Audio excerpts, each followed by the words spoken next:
শেষমেশ সত্যের জয় হয়েছে। আর সেই সত্যে আমার যে নাম ছিল সুব্রত কবিরাজ, বিজেপি প্রার্থী, আমি জয়ী হয়েছি। মানুষ আমাকে জয়ী করেছে। কত ভোটে আমি জিতেছি 28,253 ভোট। কি বলবেন আজকে এই বিরাট জয়, কি বলবেন?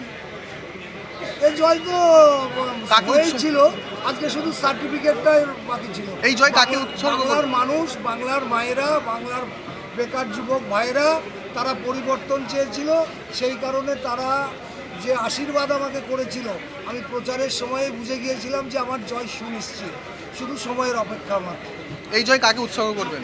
এই জয় আমার যে সমস্ত বুথ স্তরের কার্যকর্তারা আছে, তাদের পরিশ্রমের ফল, তাই তাদেরকেই আমি এই জয় উৎসর্গ করছি। বাংলাতেও ব্যাপক ফল, কি বলবেন? বলুন। বাংলাতেও ব্যাপক ফল আপনাদের। আরে হবে তো, সারা বাংলাটাকে ওরা জঙ্গল রাজে পরিণত করে রেখেছিল। আমরা ছোটবেলায় গল্প শুনেছিলাম যে মগের মুলুক বলে একটা দেশ আছে, যেখানে কোনো আইন নেই, যেখানে কোনো শাসন নেই, সেখানে শুধুই দুর্নীতি।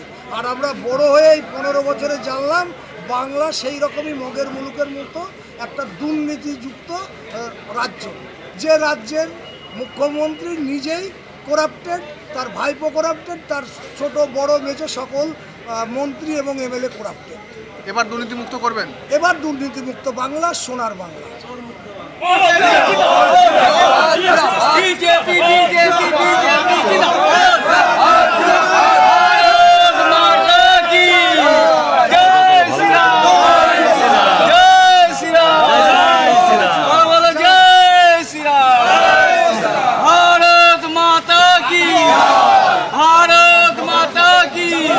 बीजेपी बीजेपी बीजेपी जिंदाबाद।